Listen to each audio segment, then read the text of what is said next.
Está no ar, Política com Pimenta.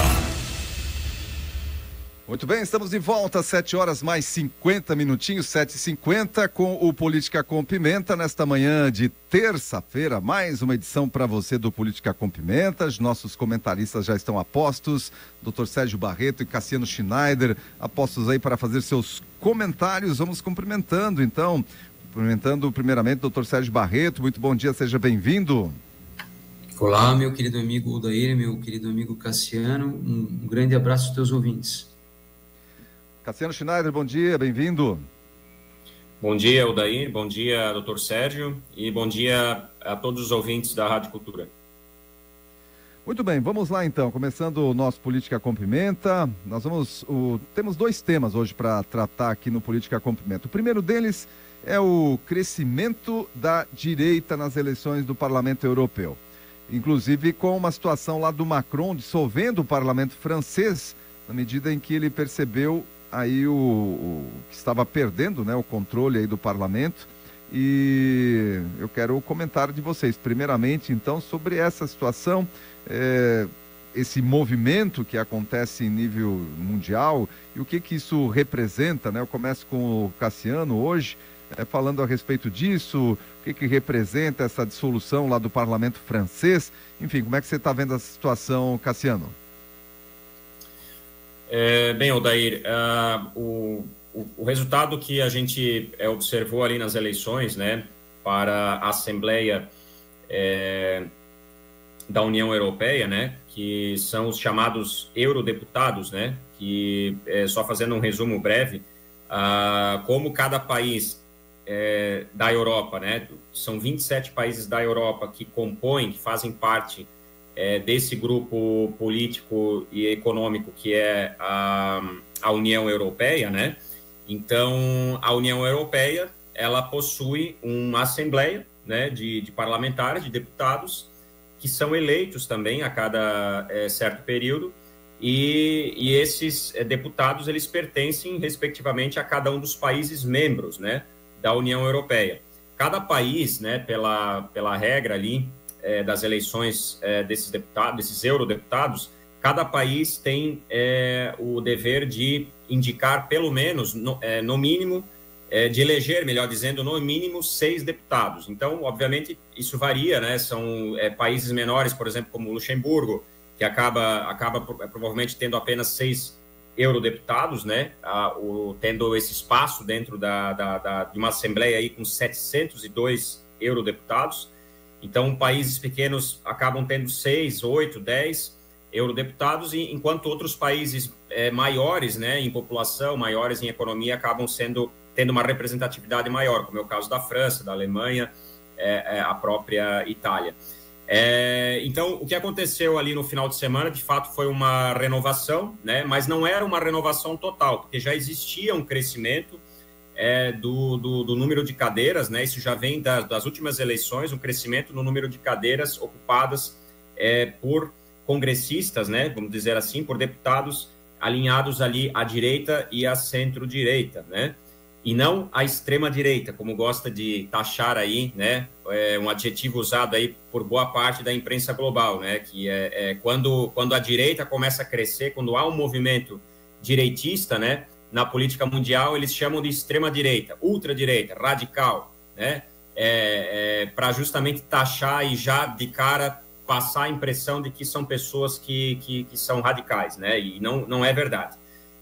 São pessoas alinhadas ao pensamento de direita e de centro-direita. Basta ver que tem partidos lá que são alinhados mais à direita moderada também. Bastante cadeiras ganharam, dentro desse espectro político, ganharam cadeiras ali na União Europeia.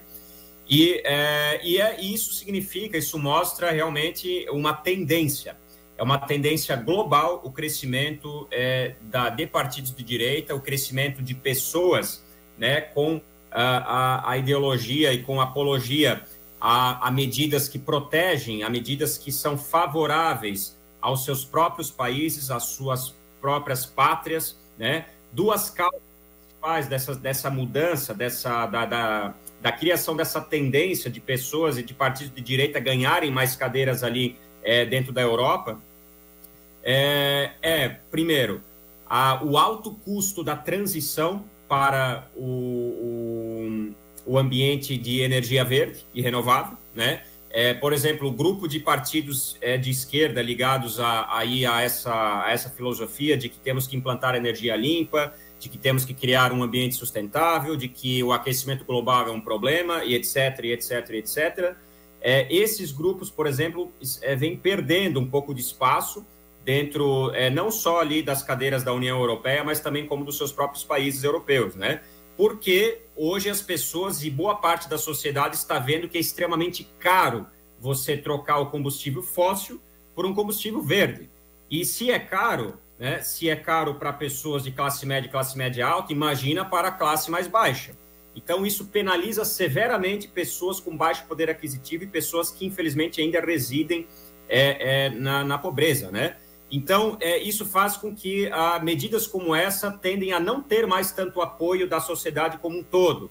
E pessoas ligadas às ideias de direita e centro-direita, que são justamente contrárias a essa transição verde com esse alto custo que tem penalizado a sociedade europeia, justamente defende o contrário. Olha, a gente entende que é importante a preservação ambiental, a gente entende que é importante a criar ou dar lugar a uma energia mais limpa com o passar do tempo, mas nós não podemos ignorar que o combustível fóssil e que o carvão mineral, por exemplo, são ainda as energias mais baratas que existem. Então, isso tudo é um fato, é uma realidade, né? Não é um sonho, como a esquerda gosta de vender com a energia limpa. Então, isso é um ponto. O outro ponto é a questão da imigração, né? Um grande problema que assola a Europa é a série de imigrações ilegais que tem acontecido junto à maioria dos países europeus, principalmente os países desenvolvidos, né, que acabam atraindo muito pessoas de países mais pobres, e uma boa parte da sociedade europeia é contra, né, a livre imigração de pessoas de outros países, justamente porque isso causa um desequilíbrio socioeconômico gigantesco, né? Basta ver que muitos países estão sofrendo aí as consequências de terem permitido a entrada demasiada de pessoas de fora, né? Que acabam prejudicando a ordem socioeconômica dentro desses países. Por exemplo, Itália, a França, né? A França, inclusive, ficou famosa, né, por Emmanuel Macron recentemente ter comemorado e ter apoiado publicamente, ter incentivado publicamente uma série de refugiados terem ido para a Itália. E aí, quando a atual primeira-ministra da Itália, Giorgiana, ganhou as eleições, ela disse o seguinte: o quê? Macron, você quer que você está apoiando, está defendendo que uma série de pessoas venha para o meu país? Por que você não abre as suas fronteiras? Deixa eu levar uma parte dessas pessoas para o seu país, para você ver se vai dar conta do recado e vai dar conta de governar a sua sociedade. Então, são essas duas principais bandeiras que pautam aí o crescimento da direita e da centro-direita nos países europeus e, consequentemente, agora também no aumento de cadeiras na Assembleia da União Europeia, Odair e Dr. Sérgio. Então, é uma realidade que vem sido colocado à tona e são as duas mesmas bandeiras também que pautam e vão pautar ainda mais as eleições aqui no continente americano, em especial aí nos Estados Unidos, agora no final do ano. Muito bem, agora para seus comentários, doutor Sérgio Barreto. Sim, bom, o que eu acho? Eu não sou muito fã do Macron, né? Eu particularmente não gosto muito, até porque ele está cutucando a onça com vara curta. Ele fica cutucando lá o Vladimir Putin, achando que a França é alguma coisa, cenário nuclear do mundo, e ele está causando um baita de um problema, né? Tanto ele quanto o chanceler da Alemanha lá. Então, enfim, a Europa vai se unir à OTAN e aquilo ali não está cheirando bem, aquilo não está legal. Para quem entende minimamente, os maiores especialistas dizem que é um fósforo para estourar uma terceira guerra mundial, está muito próximo disso. Eu não sou muito fã do Macron, mas eu sempre pesquiso quem é quem nessa história. A gente tem que pesquisar quem é quem, né? Eu gosto disso, porque as pessoas, a gente tem que conhecer elas. Essa Le Pen que tem tudo para assumir, e essa é uma tendência do mundo, né? A direita assumir, essa é uma tendência. Só que nós temos que ver quem é quem. Então, a parte crítica, às vezes, ela é importante. O pai dessa mulher foi aquele cara chamado Jean-Marie Le Pen. Quem foi Jean-Marie Le Pen? Quando até nosso amigo fala que não é da extrema-direita, nesse aspecto, eu vou ter que discordar, porque ele não é, o partido dela não é da direita, o partido dela é extrema direita, não é direita. O pai dela chegou a comentar, eu devia ler o comentário dele, porque as falas são dele, as falas não são minhas, é dele, né? Teve um crítico dele aqui, que foi um crítico judeu, tá? Um crítico de origem judaica. Ele falou, vocês têm que pegar e ver a fala dele e ir atrás de informação. Ele falou que esse cantor lá que criticou ele faria parte da próxima fornada, fazendo analogia aos fornos que botavam os judeus lá na Segunda Guerra. Ele faria parte da próxima fornada e nós vamos pegar ele da próxima vez. Ele falou isso. Então, se isso não é radical, não é extremo, eu não sei o que é. E tudo que se critica à direita hoje é fake news. Você critica a direita, eu tenho um medo terrível, cara. Eu não gosto da esquerda, nem um pouco, e tampouco gosto da extrema-direita. Eu estava num evento na sexta-feira com o candidato à presidência da República, Ronaldo Caiado. Eu estava em Florianópolis, lá no Hotel Majestic.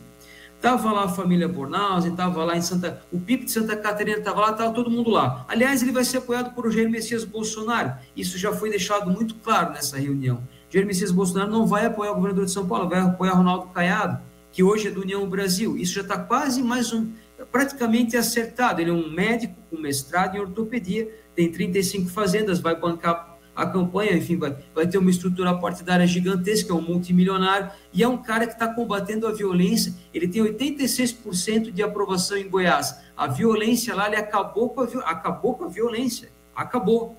Lá, se tu vê as entrevistas dele, ele está acabando com o tráfico de drogas, com a violência. É um cara muito linha dura. Eu gosto de uma posição centro-direita, né? E os Le Pen não são direita, nem centro-direita, eles são extrema-direita. O pai dessa mulher, Jean Le Pen, era um cara extremamente radical, me perdoa, eu tenho que cuidar com essa palavra, visivelmente antissemita, e isso me preocupa, porque o mundo, quando você fala em extrema, é extrema.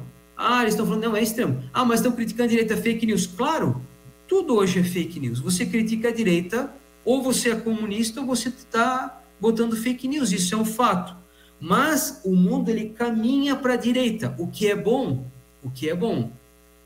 A direita prova, por vários aspectos, que ele é melhor em questão de governo, né? A extrema-direita não. O centro-direita, a direita coerente, ela é melhor em gestão, e mais do que isso. Nós criticamos muito Donald Trump semana passada. Tirado as questões pessoais dele, que eu acho ele uma pessoa extremamente desqualificada, ele é um cara que eu tenho certeza absoluta que o mundo não estaria nesse pé de guerra se ele fosse presidente dos Estados Unidos. Não, senhor, não estaria. Eu tenho certeza absoluta.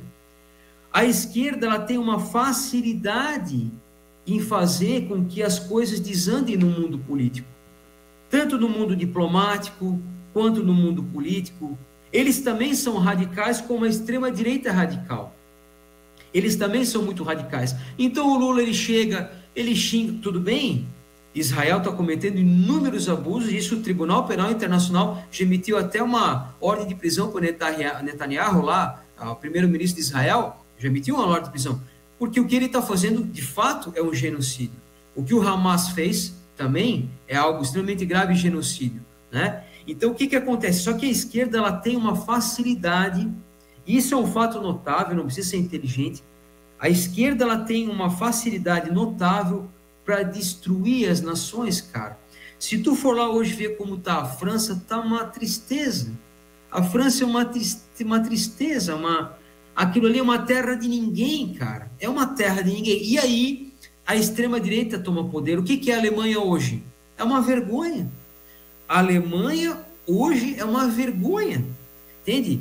A Alemanha não é mais dos alemães. Não é mais, cara. A Alemanha é de todo mundo, menos os alemães. Falei com um rapaz que veio morar em Timbó. Falei, não, peraí. Teu pai tem um barco, cara. Teu pai anda de barco na Alemanha. Tu tem condições. Por que tu veio para Timbó? Porque não dá mais, cara. A Alemanha não é mais nossa. A gente trabalha para pagar imposto para a Alemanha da Bolsa Família, lá que é um outro nome, para quem é imigrante, cara. e todo mundo tem tudo lá, o cara não trabalha, o cara não tem nada, o cara está lá e a Alemanha fica bancando isso. Aí as empresas alemãs, elas estão saindo da Alemanha por causa da alta carga tributária, cobram tributo dos alemães e aí fazem um governo, e isso é um problema dos governos de esquerda, o SPD, né, que é o Partido Nacional Socialista Alemão, tem que ver lá, tem que ver a sigla direitinho. Então a França, a Alemanha estão caminhando para o desastre. Quem viaja para lá sabe disso. Aí ela dá margem para quê? Para a extrema-direita, que é um outro problema. Aí aquilo que eu sempre falo, a gente não acha o caminho da coerência. Pegar um cara de centro-direita, um cara conservador, mas que não precisa dizer que o cara deve ir para a fornada, não precisa imitar pessoas faltando ar, não precisa dizer que o cara é vagabundo, não precisa atacar a imprensa, sair de uma reunião e atacar os repórteres da Globo, não precisa disso. Não precisa de ignorância. Olha, eu vou falar uma coisa para vocês, a gente critica muito. A mesa era composta de pessoas com lideranças lá, tá? Aí o Jorge Conder Bornhausen, com 84 anos, levantou e falou uma coisa numa serenidade, assim, ó, que eu achei absurda. Ele disse o seguinte, falou para o Ronaldo Caiado e toda uma elite política que estava lá: nós precisamos retomar a credibilidade institucional do Brasil.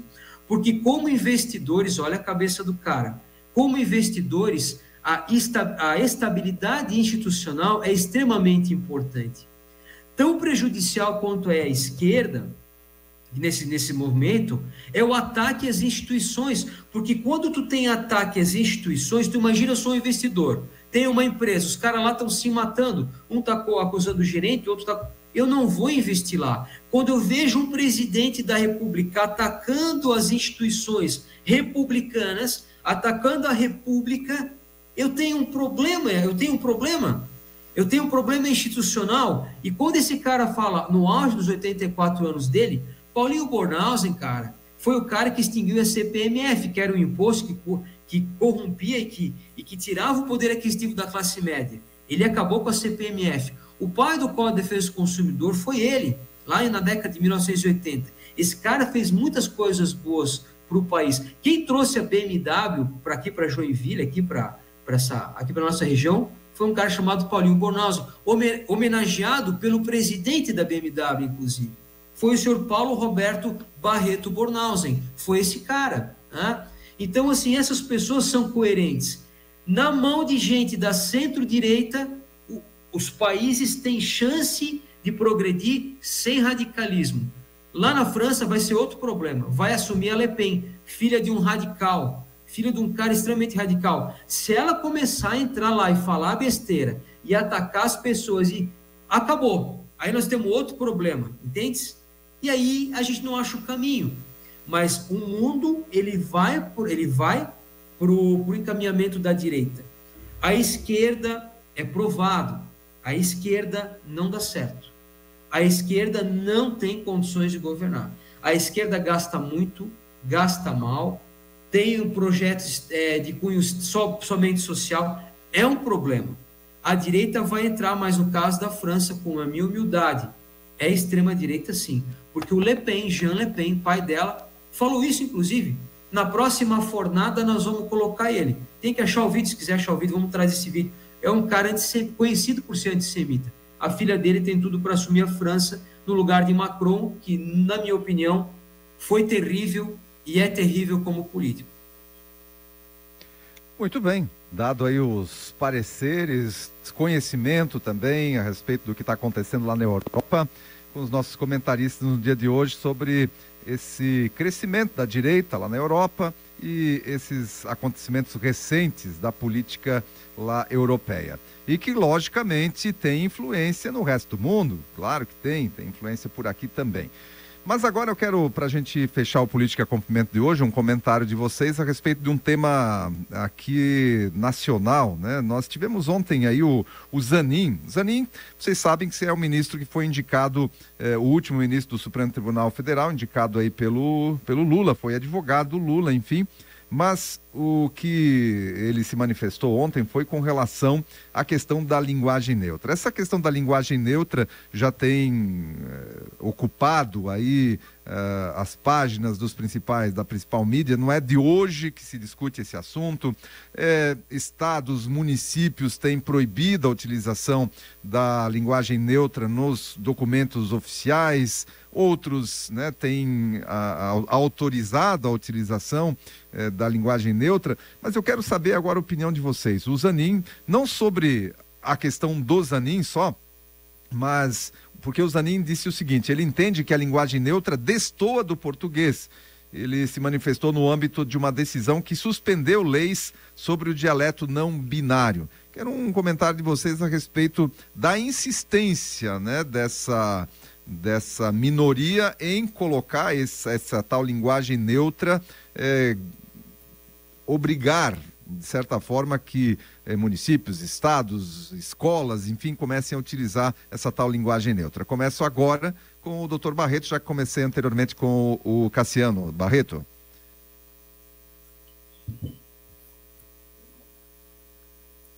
Desculpa, o meu áudio estava sem volume aqui, né?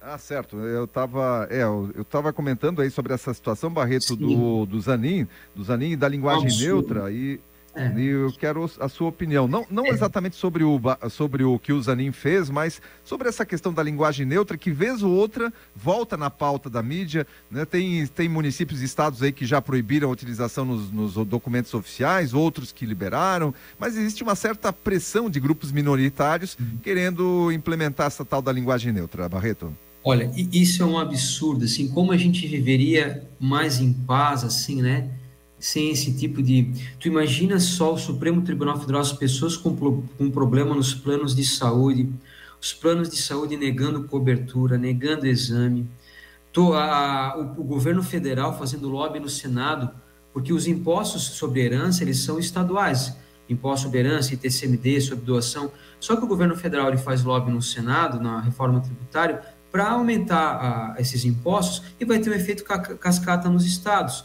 Então, quando a gente diz o governo federal quer aumentar os impostos sobre herança, né? Não é que o governo federal aumenta o imposto, quem aumenta são os estados, mas ele faz um lobby. Tanta coisa importante para se discutir, e aí os caras, esse pessoal da esquerda, assim, que eu digo extrema esquerda, eles vêm lá discutir sobre a questão de linguagem e querem enfiar a goela abaixo. Sabe, assim, ó, eu respeito muito a homossexualidade, eu respeito muito a individualidade de cada um. O ser humano, ele tem que ser respeitado na sua integridade, independentemente de qualquer opção política, religiosa ou sexual. O ser humano é um ser humano. Mas aí, quando a gente quer mudar a língua portuguesa, que é belíssima, a língua portuguesa, a gente fala do inglês, que é a língua mais falada no mundo. O inglês não é nada perto do português em termos de gramática. O inglês, perto do português, o português é uma das línguas mais belas em termos de gramática, se não é a língua com a maior gramática do mundo. Aí os caras querem alterar isso, botar uma linguagem neutra. E em documentos oficiais, tu imagina tu receber da Procuradoria-Geral da União uma TODES, uma linguagem, isso não tem cabimento, isso não tem argumento para isso. E esse é o problema. Esse é o problema. Nós temos que tirar esse presidente chamado Luiz Inácio Lula da Silva de uma vez por todas. Com inteligência, pelo amor de Deus, não colocar um cara ignorante e radical lá, mas um cara conservador, para a gente... Barreto, aciona o... Isso. Ah, tá. Eu te peço perdão, isso aqui está tendo algum problema. Faz tempo que falhou o áudio? Não, foi rapidinho aí. Peço perdão. Então a gente tem que tirar uma pessoa chamada Luiz Inácio Lula da Silva da presidência de uma vez por todas. Temos que colocar uma pessoa não ignorante, uma pessoa sensata na presidência desse país, para levar esse país para o caminho reto. porque não é possível que estão discutindo linguagem neutra a nível de Supremo Tribunal Federal, cara. Esses partidos de esquerda, eles ficam entrando com esses mandatos, com esses recursos extraordinários no STF, e a gente fica discutindo ações diretas de inconstitucionalidade, e a gente fica planos de saúde sem dar cobertura para pessoas com câncer, o governo federal querendo fazer reforma tributária e taxar os impostos sobre herança até não poder mais, e a gente discutindo linguagem neutra. Isso não existe, cara. Isso é o cúmulo do absurdo. Se a gente chegar assim, qual é o cúmulo do absurdo? Esse, a gente chegou no patamar final. Não tem mais como piorar. Tem como piorar? Não. Então só estourar uma guerra. Não tem mais como. Porque discutir linguagem neutra a nível de Supremo Tribunal Federal, isso é um absurdo. A gente precisa urgentemente tirar esse indivíduo da presidência através do voto, colocar com a mesma inteligência, não ignorante, mas uma pessoa coerente na condição do país, para a gente, porque o que a gente produz de riqueza não é brincadeira. O que o brasileiro produz de riqueza não é brincadeira, cara. Esse país era para ser um país de primeiro mundo já faz tempo. A gente está 20 anos na mão do PT. A gente teve uma oportunidade com a direita, onde a economia estava funcionando, melhor economista, melhor ministro da economia do mundo, mas o presidente era um maluco da cabeça, que só falava besteira. Perdemos a eleição. Eu acredito nas eleições, acredito no Poder Judiciário. Eu sou republicano, acredito nas instituições. O cara que vai atacar a instituição para mim, eu dou 3 passos para trás. Eu sou republicano, eu acredito. Ou tu acha que um juiz de direito vai se corromper? Até pode, ter uma minoria, mas não vai. As instituições do Brasil são fortalecidas, entende? Então, nisso eu respeito a opinião de cada um. Mas isso mostra o quanto a gente é desgraçado pela política que atinge a nossa cabeça enquanto cidadãos. Discutir linguagem neutra a nível de Poder Judiciário é a prova que nós estamos no pior caminho possível, no caminho da desgraça, porque não existe como a gente estar discutindo isso. A língua, o idioma português, a gramática é belíssima, e é um absurdo total a gente querer destruir o que a gente tem aí de belo. Muito bem, agora também para o seu comentário, fechando o Política Complementa de hoje, Cassiano Schneider. Bom, essa situação da linguagem neutra, linguagem não binária que é defendido aí pelo grupo aí LGBT e sei lá quantas siglas e quantas consoantes agora estão acrescentando atrás desse adjetivo. Mas isso a gente só pode taxar isso como algo absolutamente bizarro, né? Bizarro, uma aberração da língua portuguesa que deixaria Luiz de Camões absolutamente inquieto, né? Um dos patronos aí da nossa linda, belíssima língua portuguesa, e que uma das mais difíceis também de se aprender, uma das mais difíceis de se estudar, mas que quando é aprendida é bela de ser pronunciada, né, de ser falada. Assim, não há o menor cabimento, instituições de ensino, materiais didáticos incluírem linguagem neutra dentro dos seus respectivos conteúdos. Primeiro, o Brasil ainda possui cerca de 6% de analfabetos literais, né, que não sabem ler e nem escrever. 6%. Né? Esse número, obviamente, vem caindo aí nos últimos anos. De 2019 a 2022 houve uma queda até de quase 1% ali do número de analfabetos, e ainda temos 6%, que, percentualmente falando, ainda parece pouco, mas a gente está falando aí em torno de 6 a 7 milhões de pessoas, é muita gente, né? Nós temos em torno de 20% de analfabetos funcionais, ou seja, pessoas que não chegaram a completar 4 anos de estudo na educação formal, né?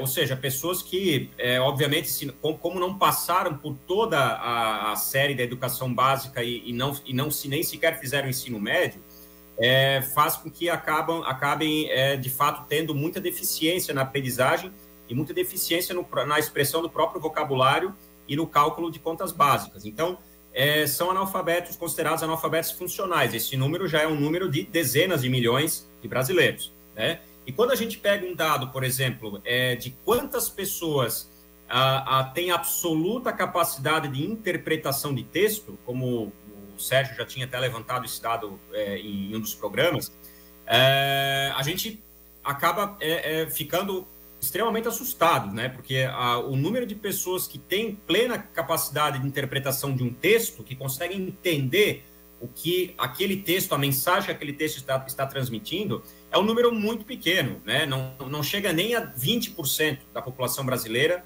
é o número de pessoas que têm capacidade de interpretar.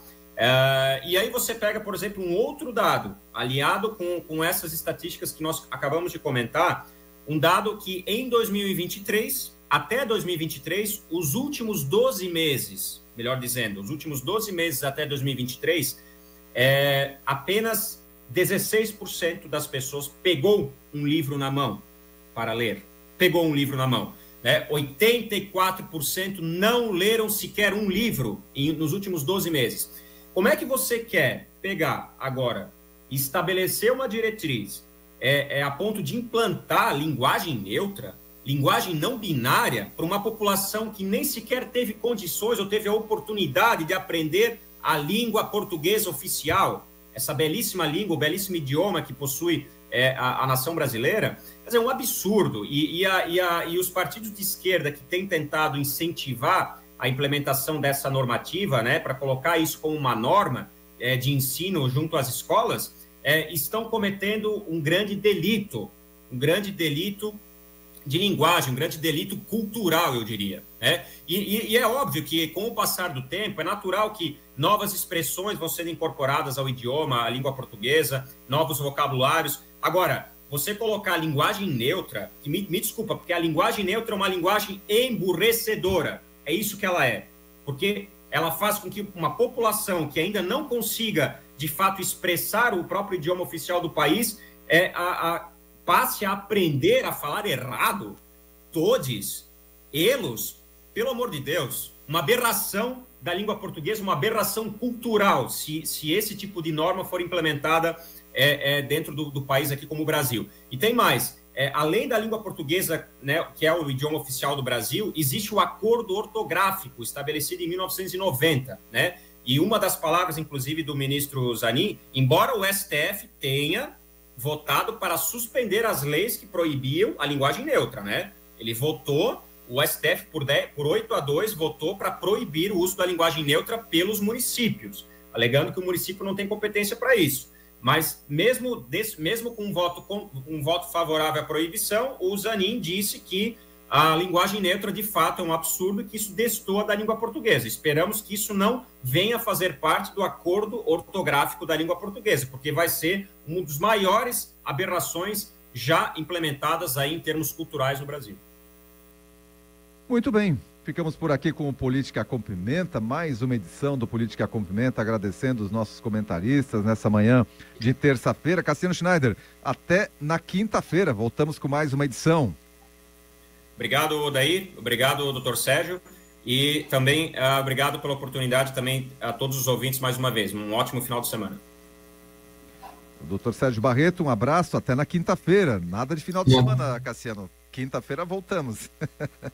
Isso, voltamos na quinta. Um abraço ao meu amigo Cassiano, extremamente pontual, definiu o sentimento das pessoas de bem desse país, no que ele falou. Um abraço a você, Odair, e a todos os teus ouvintes.